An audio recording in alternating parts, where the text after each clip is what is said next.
That. I'm getting old, man. Welcome. Circulation. Welcome to What Patriots Place Live, people. As you can see, it's a live show with Thomas Murph Murphy. I am Claire Cooper, brought to you by E2G Sports Network. Thank you for downloading. If you are listening on podcast, please do not forget to rate, review, and subscribe. As you can hear, our guest today, he is a man of many sports, many talents, many topics. It is the John Grisham of the NFL, Mr. Mark Schofield. Mark, welcome back to the show. How are things with you? I'm doing well, Claire. Murph, great to be here. I love the John Grisham of the NFL tag. That is absolutely fantastic. It's not going away now. If I'm you very, that's it. It's not going away now. Very excited to be here. Alfa Romeo just dropped their C43 for the upcoming 2023 F1 season. So we're very excited about that. Today here at One F1 Place, we're going to dive into all things Formula One. So it's going to be a good show. Excited to get talking. If we do, though, you and I can converse quite smoothly. Big guy over there, I'm not so sure. No, he's an F1 guy. Yeah, you know that. I'm an F1 guy. Oh, I am. He goes way back. Yep. Like pre-Schumacher. There you go, man. I go all the way back to Jackie Stewart. And yeah, no, I'm a huge F1 fan. Have been forever. And it's the only way that I got Mark to come on the show today. He told me we were going to talk F1. So I'm like, all right, I can do that. It's not my charms. It's not my introduction. You didn't get him on the show. What? It's everything. It's everything. It's that off-season time of year, people. You know, we're kind of down. We're right after all the Senior Bowl action, and we're trying to all ramp up for free agency and the draft, but we haven't hit the combine yet. And I'm just like, screw it. Let's just do an entire show on F1. And Murph reached out to me yesterday. He's like, what are we going to talk about? He's like giving me the list and stuff. And I'm like, look, I'll be honest. I haven't thought about the Patriots for a couple of weeks now. So whatever you want to talk about, I'll do my best. And he's like, all right, we'll talk about F1. I'm like, all right, I'm in. Hold on a second. You get a list of topics. I fly by the seat of your pants, Claire. Just do the show, Claire. Well, I mean, here's the thing. Topics. Here's the thing, though. He always sends me a list of topics, and we hit like one of the 10. So it's still always fly by the seat of my pants. Hold on. It's your show. Talk about whatever you want. This is the Classy Claire show with Teamer and guests. Don't start, because I'll be like, I'm only here to do the intro. You do all the talking now. Don't start a fight with me on air. Not when Mark's here. If you could tell me, I hate it when mom and dad fight. Right. God, it's awful. Hold on a second. That makes me tell people I am sorry, man. I've been up since 3:00 in the morning. I wrote 600 words this morning on the changing rules in MLB that is about to just slap everybody across the face. And now, here we are with F1. Wait, we get more rule changes? Is it the shift? Is it more than just the shift? Yeah, we get the shift this year. We get the pitch clock this year. Guys get 20 seconds in between pitches now with nobody on base, and 30 seconds with a runner on, or more than one runner on. And then also we get bigger bases this year. Who ordered the medium pizza? It's not even the 90-foot diamond anymore. Stop screwing with my baseball. Seriously. Just stop. Get off my lawn. Get off. Yeah, exactly. Get off my lawn, people. You have no idea. Claire's just like, I hate baseball. Don't do that. I don't hate baseball. Don't put that out there. All right. Baseball. That's not true. All right. Well, it's been fun, guys. Enjoy the Super Bowl, everyone. Okay, Mark, I'll start it off. No. Yeah. You had your chance. I'm starting it off now. There has been some stuff going on with the Patriots, although I know you probably prefer to be absent for the meantime. But coaching, it's still a thing. It was a thing. It was a thing before. It was a thing way back when, and now it's still a thing. So what are your thoughts on this whole what's been going on, the plethora of coaches that we have now? We have an OC/quarterback coach. Wow, Bill O'Brien. We have apparently a new tight end coach. Not happy about that. Put a pin in that and come back to that later. With Will Loring. We have an O-line coach. Rumor has it that he's an O-line coach in Adrian Clem. So, it's quite. So, Mark, what are your reckonings on these hires that we've had so far? I mean, I think they're generally fantastic. And as Claire, you and I talked about recently when I was on your show, the need to have offensive line coach and then a separate offensive coordinator was huge. You know, we saw last year the importance of having somebody in that defined offensive line coach role, and having one person handle both is extremely difficult because nothing else matters if the offensive line is bad. You know, Steph Smalls on Twitter, that's her sort of headline in her profile. And it's completely accurate. You know, if the offensive line is struggling, you're going to struggle. And you need, at the end of a drive, somebody talking to the offensive line, somebody talking to the quarterback and figuring out everything else, and then everybody getting together for a meeting of the minds. And so the fact that they have a dedicated offensive line coach in Adrian Clem, who was at Oregon, I think it's brilliant. This is a team that gave up, I think I saw 5 sacks last season. Now, certainly some of that is schematic. Obviously, Oregon did some spread stuff, got the ball out quickly. But I think that's also a part of the preview of what we're going to see next year, because now you've got Bill O'Brien coming in. And believe it or not, I did do some prep for this show, and I was pulling up Bryce Young by concept last year. And I figured, oh, yeah, you know, this is probably a nod to more RPO stuff. Not really. Nope. He was like 36th or 45th or something in college football last year. I thought, oh, maybe it's going to be an eye towards more play action. No, it was like 30th in play action passing attempts. And I know Young missed a couple of games, but still not what I expected. You saw a lot of quick game stuff. You saw a lot of spread stuff. You saw a lot of snap and release, 1-3 step drop type of stuff from Bryce Young last year. I think that's what we're going to see in the passing game. So Bill O'Brien and his philosophy and how he called plays and structured the offense at Alabama, Adrian Clem and the offensive system that he came through, I think you're going to see a lot of spread stuff from the offensive, from the passing game next year. So I think that's part of it. And look, we needed a new offensive coordinator, number one. We needed somebody that's going to help get the best out of Mac Jones, because this is a make or break year for Mac Jones. So having somebody that he has, you know, some small working history with, I think is important. And so I think this is very good for the New England Patriots. I think it's very good for Mac Jones, and pretty excited to see what this looks like in the year ahead. I went onto the patriots.com to kind of look at what they've put in place in regards to coaching staff, what they've actually sort of said officially or put down officially. They hadn't changed out the tight end coach as of yet, and Adrian Clem wasn't on there, obviously a little bit too soon, as I don't think either of those have been fully kind of announced by the team as of yet. But I noticed that Bill O'Brien just said that they were reported to. I love that. Billy is actually on there. His little picture and his name's on there. But I was quite sort of interested, and I wanted to sort of talk to you about this and how you felt about this, that Matty P's still on there, but he's now on as senior football advisor / offensive line.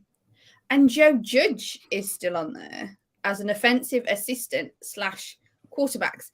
Now, do you think any of this is just simply, or do you think this is simply that they haven't updated it all yet? Or do you believe that these two guys are sort of going to be staying around in those sorts of roles?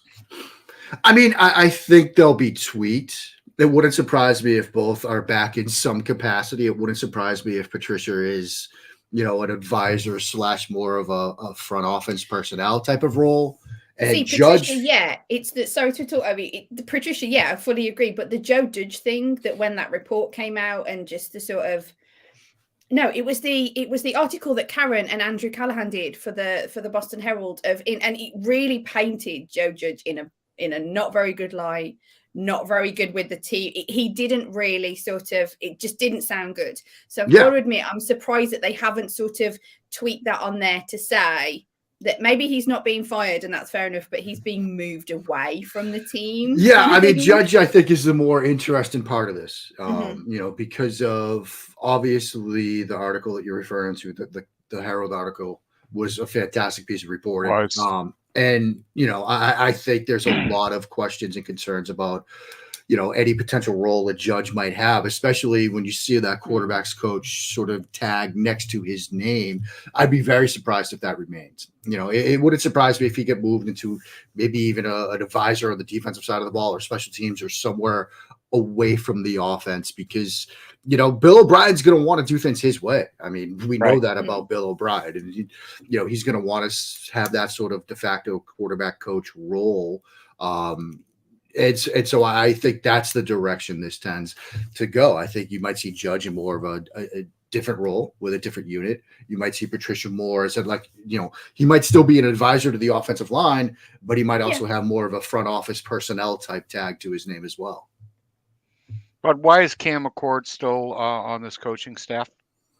I have no idea. That's a question that I wish I had the answer to. I legitimately don't know. I mean, I think there are still pieces, because let's remember, this was a different sort of off season for them. They had to get out to the Shrine. They had to do stuff out there. It's going to start to solidify as we get closer to the combine, like because then you're started in more of a forward thinking. All right, you're out at Shrine. You're just coaching, and so you can do that. Now you got to start having the pieces in place, because it's time to start thinking about, okay, we've got free agency, we've got the draft, we've got the combine, we've got to figure out what we're going to look like next year. And so I think there's still some more stuff that's going to get sorted out over the next couple of days. And I'd imagine that's one name that's going to be sort of dealt with. Is there any chance that Joe moves back into that role, or has that well been so poisoned right now? No, I think that might be a spot for him, just because, look, I mean, we see that maybe head coach is in his forte. We see that maybe quarterbacks coach is in his forte. That was a good unit when he was in charge of the special teams unit. And I think, he's shown that he can handle that job and do it extremely well. And I think that's probably the best spot for him. So what I was saying earlier, that look, you might see him back special teams. You might see him on the defensive side of the ball or somewhere else. That would seem to me to be an easy sort of transition, right? Yep. Like, this was a unit, all three phases aspect of their game last year was well off. And special teams was not the kind of unit we saw. I mean, look no further than week 18. And so improving that as part of their offseason to-do list, Joe Judge could perhaps aid in that effort. You talked about the guys being at the Shrine Bowl. How important was it for this group to go out there and coach this group of kids that are coming into the league? What does that mean for them as far as draft prep? I mean, it gives them a huge head start. I mean, there's a reason that traditionally, particularly with the Senior Bowl, teams that are in the top of the draft get to coach these players. It's kind of an advantage. You get to spend, more time with them than the other 31 teams, the other 30 teams. Yep. You get to see them and work with them and get a very good sense of how coachable they are. Right. And that's, people think about Shrine, they think about Senior, and they think, oh, the game is just a fraction of the evaluation that goes on. And one of the main things that these teams want to figure out is, how coachable are these guys? Like, if you tell them something on Tuesday, will they do it Wednesday? Will they do it Thursday? Or do they not do it at all? And when you're the ones instructing them, you get a much clearer vision of that than sitting on the sidelines or up in the stands or up in the press box and try to figure out if that part of it is happening. And the other thing to remember, and, this is a little bit of inside baseball here. There's an absolute war going on between the Shrine and the Senior Bowl, because it used to be Shrine game was 1 week, that game was Saturday, and if you did a good job, you might get the call up to the Senior Bowl the next week. Well, Eric Galko has said, no. We are just as big, if not better, than the Senior Bowl. So now you're seeing that game, 2 days before the Senior Bowl, and they are fighting over players. And you were starting to see some very good players go to Shrine instead of Senior. Zay Flowers, the Boston College wide receiver, he was at Shrine out in Vegas. And so it's not like in years past where the players at the Shrine game were considered sort of a lesser tier. these are, it maybe this isn't there yet, but it's closer to a sort of even playing field between these games. So the Patriots also got the benefit of seeing perhaps a little bit better of a roster up close and personal. There were some, really impressive players that were out in Vegas for this. And so it was a great opportunity. It's also a nice opportunity to take some players and put some coaches, some people on your staff, and put them into bigger roles and let them to take on more work. Belichick's just sort of floating around with the backpack and the Band-Aid and the hat and just sort of chiming in wherever he felt like, where you've got other members of your staff taking on more responsibility. That's huge for the present and the future of this organization. And so it's an incredible opportunity. I think the world of both Eric Galko at the Shrine and Jim Nagy at the Senior Bowl. They both put on such great events. I'm excited to get to Shrine at some point in the future. I'm excited to get back to Mobile for the Senior Bowl and in an upcoming season, maybe do both next year. But it was a huge thing for the Patriots to get that opportunity. Well, it was really big for Troy Brown, I thought. Yeah. And, just being able to be in the head coach's seat and see everything that goes into it. Okay. I'm sorry, Claire, go ahead. The changes in the coaching, because I know I'm still talking of the sort of coaching, we've seen a significant kind of increase. Now, as fans, we've all sat there and sort of said, this is so obvious. We sat last year and said, this is so obvious. Having Matt Patricia doing the play calling as none of it made any sense. There were so many gaps in the coaching, and all of a sudden they filled kind of all of them. Does that surprise you that they have kind of gone from one extreme to the other? Or is it just a case of, well, Kraft said, look, you had a year of messing about with your thumb up your butt. Now we're going to have what is needed. We've tried your way. Now we're going to have the normal NFL, lots of coaches way. Do you think it's a sort of a bit in between? It's hard not to think that there's some ownership involvement at work here. Obviously this was not the kind of season that people hoped for. It may have been in some senses the kind of season that people might have expected. When you look around the larger AFC East, you see Buffalo, you see the additions in Miami. There were some, obviously we all saw and heard and read what training camp was like and how the offense struggled. Mm-hmm. And so as we got closer to the season, maybe how this year ended up started to, be what we were envisioning. But then when you see the reporting, you hear the reporting about Kraft and Belichick sitting down after the season. When you see the sort of unprecedented decision to release a statement saying we're interviewing for offensive coordinators, like that's, the shock that followed from that move among beat writers saying this is something we have never seen before. People, a lot closer to the team than me. It took a lot of people by surprise, and it does give the flavor of, there's some ownership involvement now. There's some frustration with what's happened over the past couple of seasons, not having a playoff win for a couple of years now, one and done Brady's last year, one and done 2 seasons ago, didn't make it last year. There's a sense that, look, we need to be better and we need to do things a little bit differently than we did last year. And so I think there is some ownership involvement, and I think that's reasonable. He's signed the checks, and for many years, many decades, Kraft has been very hands off, and he remains hands off. It's not like he's out there, there's no reported saying, he told Belichick, you have to trade up to get Will Levis at the top of the draft. It's just, we need to get more minds in there. We need to get more viewpoints in the room. We need to have this coaching staff structured better that puts the players we have acquired and that are on our roster in a better position to be successful. So I don't think it's probably a surprise to say that, there's probably some ownership involvement happening. It's not to the Jerry Jones or the Dan Snyder type of levels that we see around the league. We don't have a situation where, they're having a third round of interviews for offensive coordinator because the owner wants to hire Jeff Saturday, which is the situation you're seeing out in Indianapolis. But Kraft wants better results. Before Murph takes us away from the topic of coaching, because I know he probably will, because he likes to talk about all the newbies and the new blood and the young ones and stuff like this. Before he goes on, because I'm so into this coaching stuff right now, I want to ask your opinion, Mark, because you know how much I value your opinion, and I love it when I get to talk to you. Nick Cayley, they stopped him interviewing last year in the last year of his deal. Then he interviewed And then he's kind of slipped away into the night, no real fuss, no real muster. And he's kind of made a lateral move over to the Rams to be the tight end coach.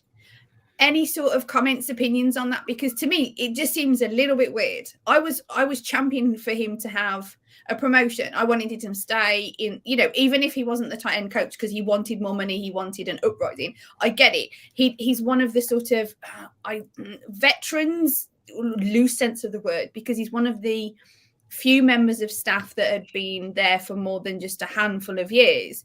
And like I said, he just seemed to slip away quietly. I just wondered how you were sort of your opinions of all that thing. Yeah, I mean, it's interesting because he was basically the longest tenured offensive coach they had. I mean, dating back to, I think, 15, 16 is when he arrived. Yep. I mean, first as an assistant and then got the tight ends job in 17. And to see him make sort of a lateral move because he was in the mix for offensive coordinator. I mean, they talked to him about that role. I think it's also a nod that, O'Brien's going to want to have some of his guys because the reporting is that, the tight end coach, Will Lawn, that they're looking at or that might be coming aboard, spend time with him in Houston. And so that also could be an eye, in a sense, to what the offense could also look like at times. If O'Brien's out there saying, I want – we're bringing in my tight end coach, guy that I've experience with, it makes me think the tight ends might be part of the game plan going forward, which Claire, I think you'd appreciate. So, I mean, look, I saw a lot of people sort of saying about the O'Brien hire that like, oh, what about DeAndre Hopkins? He's a bad general manager. As long as he's calling plays and that's it, like, this should work out. Like if he's suddenly in there on draft night, like just winning trades and things like that, we might have a bigger issue, but this is probably just a nod to O'Brien wanting what he wants around him on the offensive staff. I think, like you said, because he was kind of out for an offensive coach position. He even interviewed sort of with the Patriots, but he interviewed with like the Jets and stuff like that. To take a lateral move so quietly just really hit me as hinky. I genuinely expected him maybe to move up and have a bit more kind of responsibility, that kind of thing. Where? Because, like you said, he's been in the system for a while. I mean, that's just it. Like, jobs were kind of drying up. I mean, he kind of got, a raw end of the deal here. I mean, jobs were kind of drying up. I mean, there's, I think there's a couple of spots still left. But at the same time, now he goes to the Rams and he gets to sort of have that McVay tag. That's going to help him a year from now. I mean, if you stood in line at Starbucks behind Sean McVay, you got a head coaching interview over the past couple of years. And so it's not a bad spot to be. And, he retires year on year. So I'm guessing there's a good chance that the through flow for a tight end coach at the Rams could then, because a lot of tight end coaches go on to be OC. So I guess maybe you look at it as a step up next year when McVay. Yeah, I think it's an investment in his future. Then, maybe. Yeah, it's not an immediate spot. There was just no upward mobility here for him anymore with the moves that the Patriots had to make. Sorry. Yeah, I mean, he got a raw end of the deal there, but I think it will pay off for him in 24. Claire drinking straight vodka today, everybody. All right. Move on. Before we can get to the draft, we have to get through free agency. Right now, the Pats have about $34 million to spend, my brother. I am not a huge fan of going out and putting together an offensive line through free agency, but I think back is against the wall this year. Are there targets out there that you believe would fit in this Patriots system under O'Brien? I mean, perhaps, it's interesting working, on a sort of off-season project about free agency and looking ahead. Your first mind goes to, other positions, right? Other than the offensive line. Because like it's a situation where you don't want to build through free agency on the offensive line. Right. So you go to receiver first. It's not a great receiver class in terms of free agency. No. And so, do you go offensive line? Maybe. Are you, are there players that you might have in mind? I mean, there are some guys out there that could potentially, be a free agent that you could sort of look at. But I also think this is an interesting draft class. I think My preference, honestly, is to start building this again through the draft because you've got some very intriguing options at tackle. And this is, I think, a draft that's perhaps stronger in the trenches rather than skill positions. Yep. It's not the greatest receiver draft. It's good at corner. It's a very good cornerback draft. That may or may not be a need, probably not, depending on how free agency shakes out. But there's strength of the interior offensive line. There's strength at the tackle spots. And so my preference would be try to build the trenches out through the draft more than anything else. I agree. Like I said, it's so difficult to bring linemen together, and especially multiple linemen together, and be able to hit the ground running.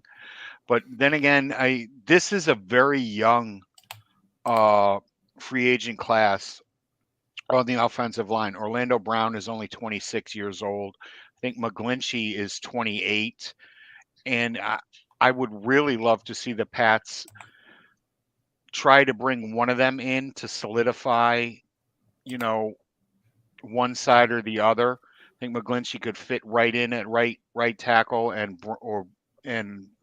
but that would keep Brown upset, and the other Brown, he could slip in at right tackle and allow Orlando to move back over to the right side. And then it's just not too much, and you can still build through the draft and get that depth through the draft and allow these guys to learn, behind proven seasoned veterans. That's all I say. But Brown is intriguing. Do the Chiefs let him walk? I don't know. I'm not sure it wouldn't be smart to let him walk. That's for sure. But how disgruntled is he going to be on a 1 year a 1 year contract under the franchise tag? Do they actually have? They don't have the space. They don't really have the space. Do they have? I'm pulling it up now. The Pats aren't going to necessarily offer him more than a year, though. He's 28. At 28 years old, they'd offer him a 4-year deal. That's until he's 32, an offensive lineman until he's 32. Yeah, that gets to the upper end of what you probably expect career-wise. But Brown is interesting, because he has. He is a franchise type left tackle. If Kansas City, nothing happens in Kansas City, you could imagine that there might be a bidding war for him. That's the other component to him, because every team would, if you don't have a left tackle, you need one. You're going to go after him. McGlinchey, if you're going to go down this road and say, look, we're going to add a left tackle via free agency, is McGlinchey the better move? Because he might be a little bit cheaper. Yeah. Do you see him on the left side, though? Probably not. Yeah, that's why he's a little cheaper. Yeah. You would have to keep Brown at the left side and McGlinchey on the right. So that's why, and it goes back to Isaiah Wynn and why he was so pissed off this year, because he got moved over to the right side, and right tackles get paid less. Right. It's just. And sorry to interrupt. And you've got to factor in. We haven't got to factor in, but don't forget to factor in Connor McDermott, who I knew that they picked him up and threw him in last year, but I'm sure that I read that he played with. Oh, now I'm not going to remember what I read. There was something. I'm sure it's with the new O-line guy. Adrian Clem has a connection to Connor McDermott, who they picked up last year. So it's kind of like as if he's sort of going to have favour as such. Not special treatment, but going to count favour. And he's a big guy. He's 6'8". Yeah. Right tackle. He's a huge specimen, but, he is who he is, and he showed who he was. He's a depth piece. He's not a starting caliber right tackle. No, but in my opinion. He was at UCLA. That's where Clem coached him. Thank you. And, I think he's, a depth piece, like Murph kind of said.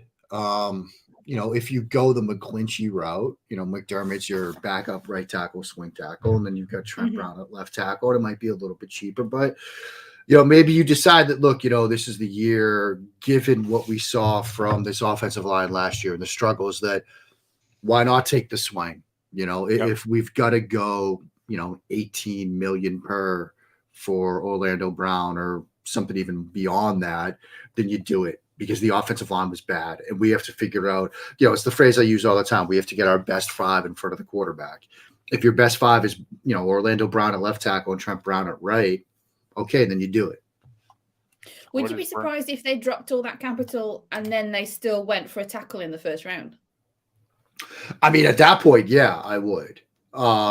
Just because, if you're going to make that kind of cap space investment in a tackle, then I think you go at a different position early in the draft, or you do what we probably expect them to do, which is to trade down. And then you probably address tackle a little bit later in the draft. You still add one. But cited Orlando Brown and then drafted a tackle at 14 is, that's a lot of eggs in one basket. It is. So if they spend the money on a tackle, do you think I've got a chance of getting a tight end in the first round then? No. It's a very good tight end class. It's a very good tight end class. I know some stuff. Thank you very much. No, I know you do. I can't see it. There have been too many guys that have been taken high in the draft, first, second round at that position who just haven't panned out. And Bill needs to hit a home run with his first and second round picks this year. And I'm not rolling that dice on a tight end coming out of college. I wasn't asking you. It's a very good tight end class, but I was writing about Travis Kelce for something that's coming up later this week, and that was considered a very good tight end class. He went in the third round, and Eifert and Zach Ertz went in the first, and then two guys got drafted ahead of Kelce that never really amounted to anything, because tight end's a tough position. Now, Meyer, the Notre Dame kid, is a very complete tight end. Darnell Washington is an absolute freak. With the size, he can play in line. I just don't see them going tight end at 14. I just, especially if you've gone offensive tackle in free agency, like we just talked about, the scenario we're just talking about. Now, could they do it? Yeah. I mean, they might. I just don't see them doing it right now. I love that tone. Yeah, they might, just to placate me. It's like, here's the keys, 3-year-old. Just distract yourself. Yeah, they might. Well, it's just because these are very good players. I mean, the guys, Kincaid, the Utah kid, but he's more of the move type tight end. I think if you're gonna go first round, you want somebody that can handle the bulk of the tight end workload, which is the Notre Dame kid or Washington from Georgia. I've done it again. On my so bad. This is I've got my draft crush again. I said I would he's a very, very good player. And he's gonna go in the first round, and he might go in the top 15. But I would just be surprised if New England made that kind of move. Yeah, so would I. There's just you just 15, shooting down anything. No, that I said. I really don't. It's just that you're bringing up tight ends in the first round, and I can't talk about tight ends in the first round when, we picked up Gronk in the fourth, and he who shall not be named in the fifth round, a decade ago, and it's just. It's one of those positions where it's just too easy to miss. These kids can just look too good in college, and then they come up here and it doesn't happen. It doesn't translate. Mark just brought it up. Kelce was drafted in the fourth, where the kid in San Francisco was drafted. He was the eighth tight end taken off the board that year. More and more, you just hear about these guys that are hits, and you wonder, well, why did Bill pass on them? Well, why did 32 other teams pass on them 5 times before, Kansas City took them? Because it's just too easy to miss at that point. And at 14, I want to see a wide receiver or a left tackle that's going to be there for 10 years. Because they don't bomb on a wide receiver at 15, do they? Well, because that'll never happen. They don't pick a wide receiver at 15, do they? What was Nikhil Harry They're picked? picking He was wide the first receivers. round, though. Yeah, Harry was a Nikhil first Harry round was pick. taken I in mean, the Yeah, he first was a round. first round pick. He was what, 30th. He yeah, picked he was at 30th. the end of the first. Oh, I'm sorry. I just got the number wrong. I got the round right, though. You did. You got the round right. Bravo. Margie, when you were looking through the guys at the Senior Bowl at the skill positions, who jumped out to you? And could that person fit in here? We talk a lot about grabbing a guy on the outside, but what about a slot guy? Yeah, I mean, look, the guy that sort of caught everybody's attention, that Tank Dell, the wide receiver. And he's probably somebody that, is going to play inside, moved extremely well. It's important to remember the Senior Bowl and events like this are an ideal setting for a shifty sort of slot type of guy, 5'8", 163. But when you get the opportunity of a two-way go in a one-on-one situation at the Senior Bowl where there's no pass rush, there's no safety help, there's nothing like that, somebody like that is going to be very good. He runs extremely good routes, got some nuance to them. He's got burst, he's got explosiveness. Yeah, I mean, he's somebody that can certainly contribute on the inside. There was another receiver that performed pretty well, Michael Wilson from Stanford. Wasn't a great offense, but looked pretty impressive to me studying him and watching him. Tajay Spears, the running back, I don't think they go running back, but he showed some ability to change directions, move extremely well. He was pretty impressive. Evan Hall's another running back that moved well, but Tank Dell is the name that's sort of capturing the imagination right now. He's also a 5'8", 160-pound slot receiver. Yeah, that's everybody is so small. Look, and I mean, it starts at the top of this draft because this story in Indianapolis in a couple of weeks is going to be Bryce Young. How big is he? People have gotten smaller. I mean, and Bryce Young is going to be the prime example of that this year. Is the team going to draft a 5'9", 180-pound quarterback first overall? I personally am not. I couldn't do it with everything that's happened down in Miami this year. There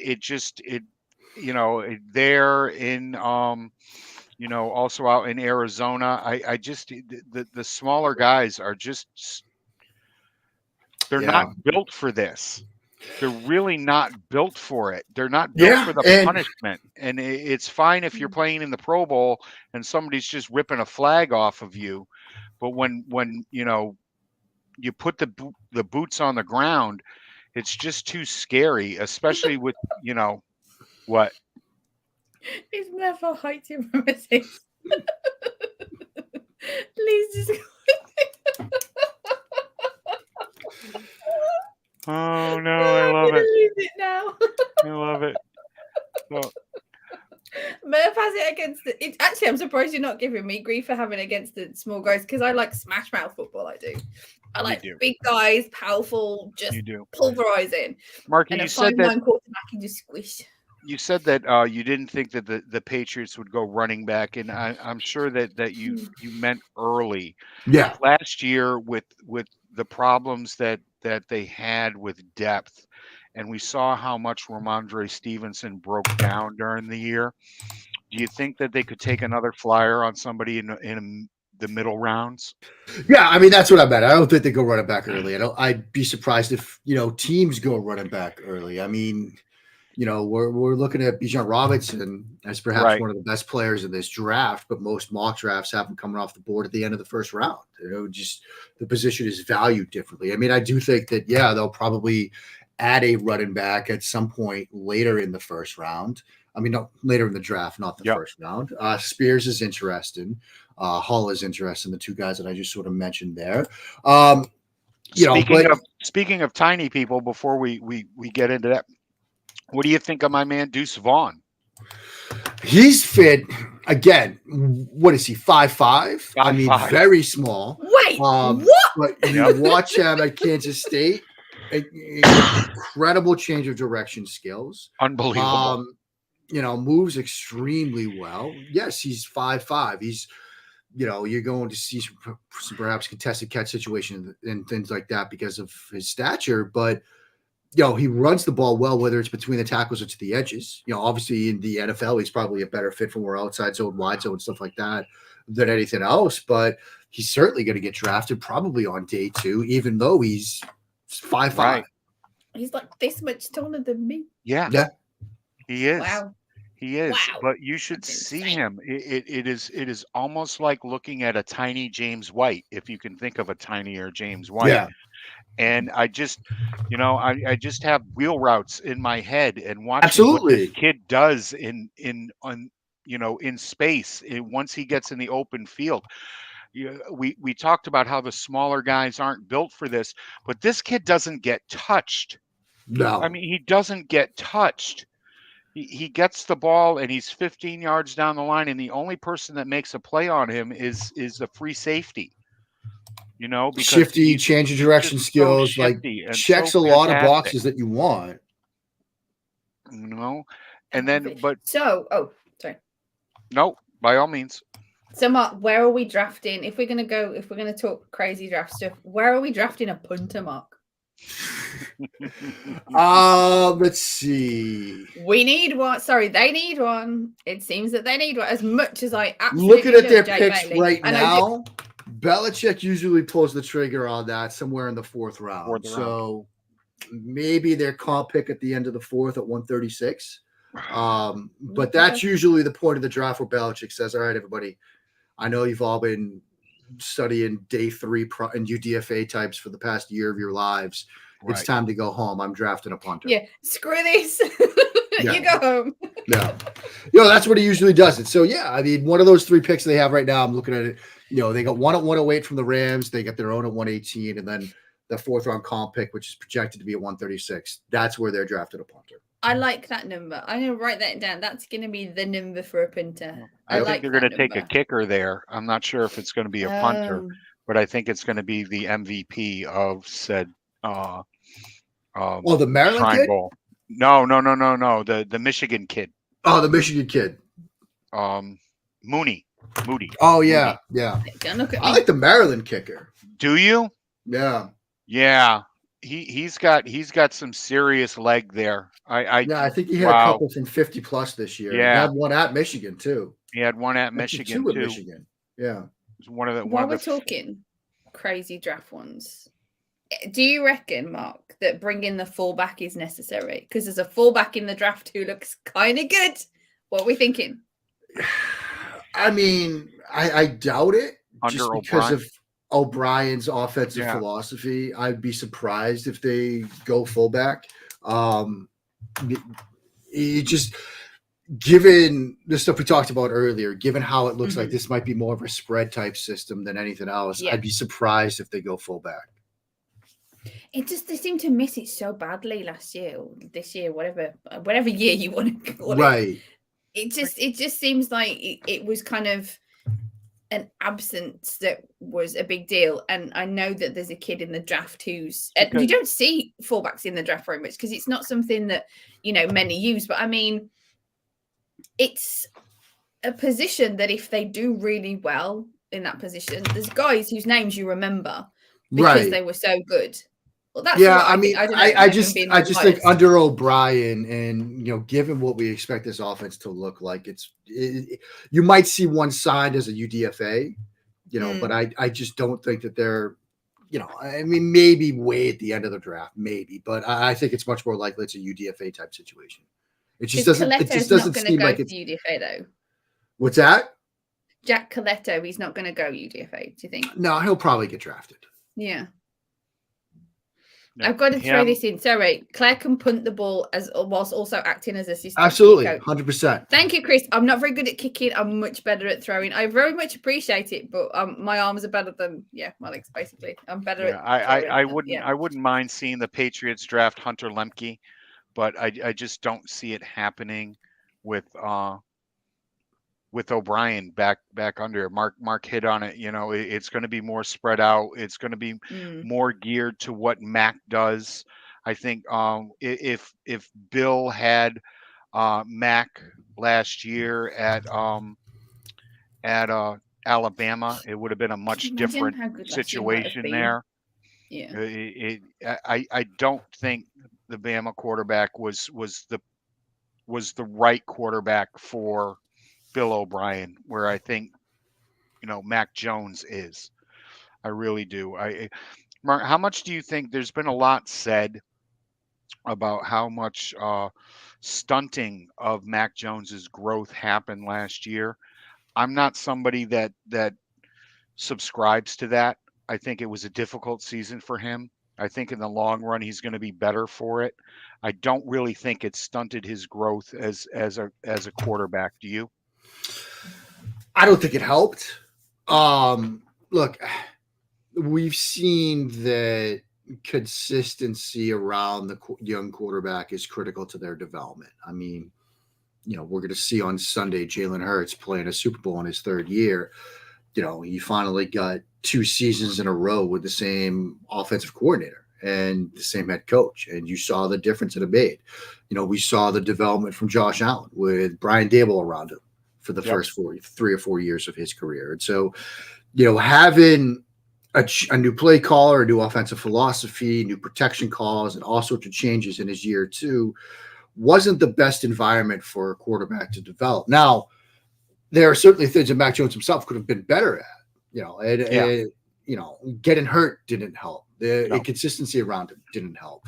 No, and I think that O'Brien, again, is a nod towards having some stability and consistency around him, which I think is a big thing for Jones. Now, did all of this stunt his development? Maybe it's just a terminology thing there. I don't think it really stunted it. I just don't think it really helped his development.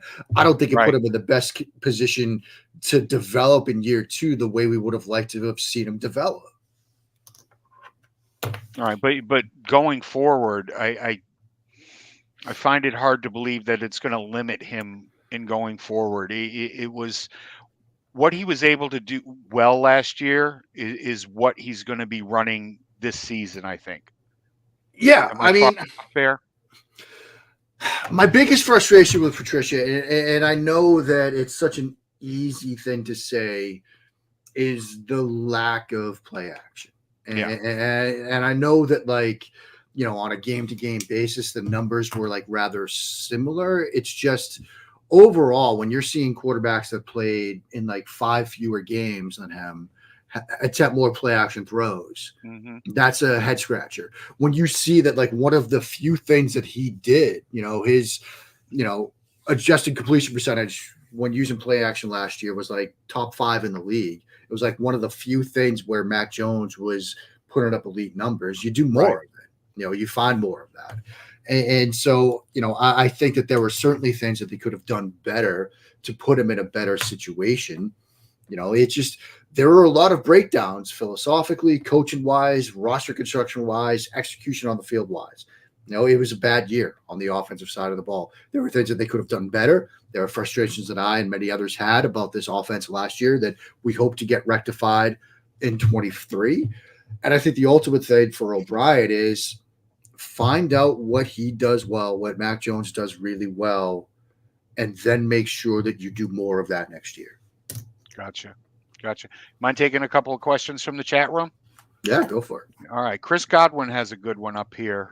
Can you pull it up, Claire? Yeah, I don't know which one you're talking about, though. Can you see Bill swinging any trade? All right. I mean, look, we're seeing more trades around the NFL, number one. And obviously you're seeing a lot of discussion about the wide receiver position because it's not a great free agency class. It's not the best or the deepest draft class. And that's certainly a position that, this organization needs to address. And so DeAndre Hopkins comes to mind. And you've already seen some rumblings that because of the O'Brien and Hopkins relationship in the past, that maybe that wouldn't happen. But what's one thing that Mac Jones needs? A ball winner. He had that at times with Devontae Parker, and their chemistry on some back shoulder throws was apparent. But having somebody that on 3rd and 7, is just going to win wherever the ball is thrown, their strength at the catch point, I think will be big for Mac Jones. And that's DeAndre Hopkins. Like, he does that extremely well. So I would love to see them kick the tires on a Hopkins trade. You know, I know it's already a meme on social media with good reason.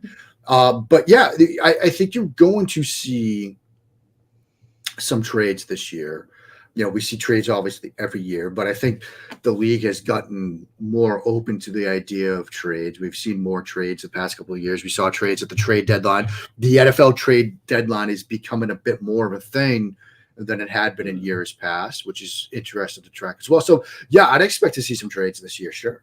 Yeah. Pat Lane, good friend of the show, put up a mock draft today where he had a trade with the Patriots and the Bengals bringing T. Higgins here to New England, and I'd be surprised if Cincinnati. Yeah. I'd love it. I'd be surprised if Cincinnati moves him. Right. But I know that in the past couple of days, like, the idea of a T. Higgins trade has become more prevalent on social media. I'd be very surprised if they moved him. I mean, but if they do, yeah, T. Higgins would be fantastic. I agree. And Chris, yeah, there's a better chance. You know, Chris brought up Jerry Jeudy. I think there's a better chance of bringing a Jerry Jeudy here than bringing a T. Higgins here. We all know the Broncos are desperate for number one first round picks right now with everything that they've given up over the past few years. And yeah, I think Jerry Jeudy would, but I just don't know if I'd give up the 14th pick in this draft for him. Would you, Mark? It depends what else you've done. Yeah. In a vacuum, no. But if via free agency you've solidified your offensive line, whether it's Brown, McGlinchey, you know, if you've gone the free agency route at the offensive line position, then yeah, I'd be willing to give up 14 for Jerry Jeudy. Okay. I would, because I couldn't argue it. I'd be surprised if, you know, I mean, it might be just like you said, Murph, the Broncos need picks. Yeah. That they would do that. But if that's all that it took, then sure. Yeah, I would, because I think Judy's a better option than what you're going to find at the draft, at least right now. Right. Maybe somebody down the road becomes better than Jerry Jeudy, but it's the Family Guy mystery box. It's like, you know, maybe that guy becomes Jerry Jeudy, but you could also get Jerry Jeudy. So why not just do that? So why not just do that? If you've addressed other areas that you need to address via free agency, then sure, I would do that. Joel Shapiro has a good question. Are there any good linebackers entering the draft that the Pats may be interested in? I'm sorry, Claire. Yeah, I mean, look, Noah Sewell, Penny Sewell's brother, is fantastic. Trenton Simpson from Clemson is a player that absolutely fascinates me. I did one mock draft recently, and he was the only linebacker I had going in the first round. You know, very athletic. You know, the mold of the modern linebacker is Fred Warner. He can even play in the slot. And that's just it. Simpson can play all over. I mean, if you think back to where Fred Warner was coming out of BYU, he was like a slot defender. Right. You know, but now he's an off-ball linebacker. That's the mold of player that you want in today's NFL. Now, I'm not saying that Trenton Simpson becomes Fred Warner, but you can see that kind of usage. You could see him. Clemson used him at corner. Like, he had some snaps at boundary corner. Unbelievable. It's very similar to how they used Isaiah Simmons in the past, who's finally sort of figuring out, you know, life in the NFL. And so, yeah, Trenton Simpson fascinates me. What do you think of the Arkansas kid? Oh God, why can't I think of Drew Sanders off the top of your head? Also pretty talented. You know, he seems more, you know, in the view that I've had of him, more of your sort of traditional stack linebacker, but he can move around fairly well. Simpson's the one that just sort of intrigues me the most. Yeah, I agree. I would love to see the way Bill uses him, the way that Mayo uses him.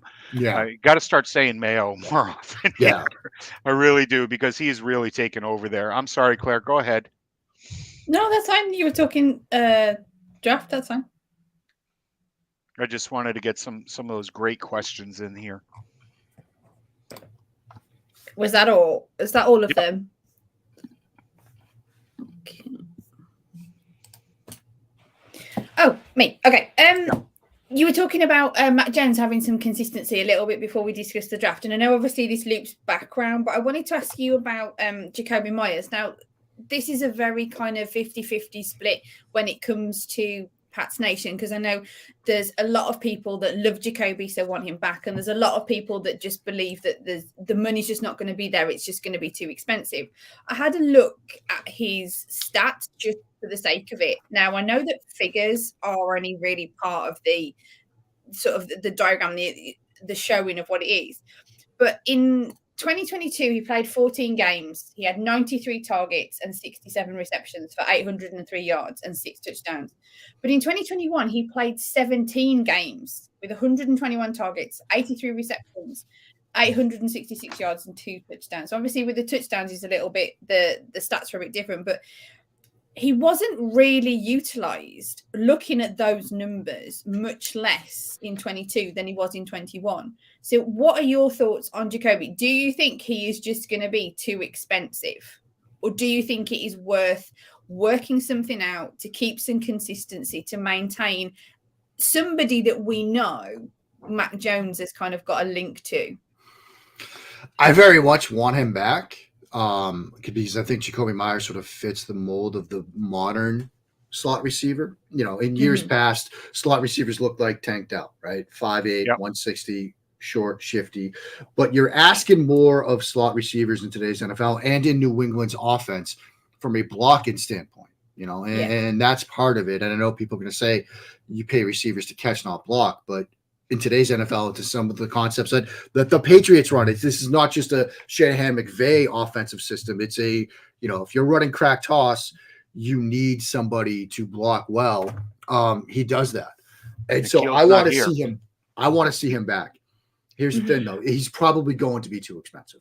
Right. He's probably going to get priced out of New England because it's not the best wide receiver free agency class, because it's not the kind of wide receiver draft we've seen in the wide receiver class we've seen in the draft in recent years. I mean, I saw, you know, Brad over at PFF did his like top 50, you know, and he had some thoughts on Patriots free agents, and his projected contract for Jacoby Myers pretty much universally was received with, all right, Jacoby, we'll see you next year wherever you are, because it's not going to be here. Because it's a thinner position group this offseason than we've seen in years past. If this was last year with that receiver class and that free agent class, he'd be back here, you know, because I think he's looking at 4 years and $50 million. And I don't think Bill. And I don't think that the Patriots are going to do that, especially if you're going to go 4 years and, you know, 80 million or something like that for Orlando Brown. Right. Like, you're not going to then give the rest of your cap space to a slot receiver. You're not going to do it. And so, you know, now maybe things shake out differently. Like maybe they don't go the tackle route at free agency, and they decide that, look, Myers is going to be a priority. We'll address offensive line a different way. But Murph's kind of talked me into the free agency tackle thing. So I don't think Myers is coming back. Couldn't you use that? Sorry, Murph. Couldn't you use it as a flip side, though? If the wide receiver class this year in free agency is kind of weak, doesn't that sort of say, well, the Patriots need wide receivers? So if there's not going to be anybody out there to get, surely they should keep what they've got type thing. Right, but that also works in the, if you're another team that needs a receiver, you're going to up your price, you know? And if you're the Chicago Bears and you have $90 million or $100 million in cap space and you need to fix Justin Fields, you'll throw a Christian Kirk type contract at Jacoby Myers. Like they took N'Keal Harry. Yeah, I mean, look, they're probably going to see a bidding war for Jacoby Myers, and I don't think that's one that the Patriots are going to decide that they need to win. Fair enough. There you go. Fair enough. There you go. Mark, I want to thank you for taking the time. You always sit down here for an hour, and you know it just flies by. It really does. And I'm sorry, folks, that you didn't get to hear what we talk about before we go on air and what we'll probably talk about after we're off air, because it's usually better. And we've got to keep things clean for YouTube. And I try really try to do that. It works really hard. But tell everybody what you've got going on. Is there any F1 news coming up that we should know about, and what you're writing about? How are you going to be at the combine? I'm sorting my combine plans. I may very well likely be out there. Trying to piece that together right now. We got a couple weeks to figure that out. As far as F1 news, Red Bull was kind enough to invite me to their launch event in New York City. No way. Yeah, wow. I actually Great. I wasn't able to get up there for it. But they're gonna. They sent me all this stuff ahead of time and everything, so I got to see what the car looked like and all that stuff. And I got to know and pre-write my Ford story because yes, Red Bull and Ford are going to partner on powertrain starting in 26. Yep. Michael Andretti was kind enough to invite me to his announcement when they partnered with Cadillac.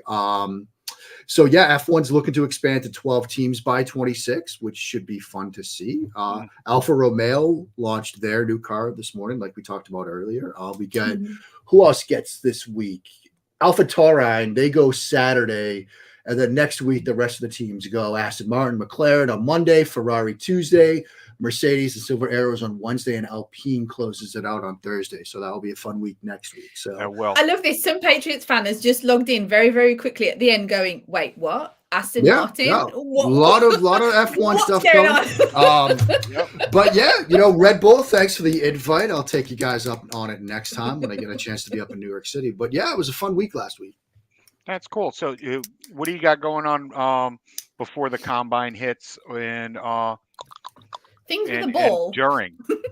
Yeah, I mean, look, as far as the Super Bowl goes, I'll have a piece on the Kelsey brothers later this week. I'll have a piece on Hassan Reddick probably today, if not tomorrow.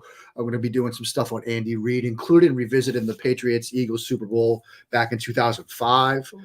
Talk about how that went down. Obviously, we'll cover the Super Bowl. And then, once that game ends, next Monday, we shift into a lot of draft coverage. I'll be doing a lot of F1 stuff. I'm putting together an F1 glossary for those of you that are new to the sport. You can read about things like, side pods and downforce and that's cool. Porpoising. So cool. Yeah. Porpoising. I love it. Marky, thanks again for being here. We've got to cut out so they don't cut Claire's intro out of here. Claire, take us out. Well, as he said, that's a wrap, folks. Another episode of One Patriots Place Live, brought to you by E2GSports.com, the E2G Sports Network. He has been Thomas Murphy. I have been Claire Clancy Cooper, and we have welcomed in the John Grisham of the NFL, Mr. Mark Schofield. Thank you for his time and his insight. So tune in next time, folks, and go back.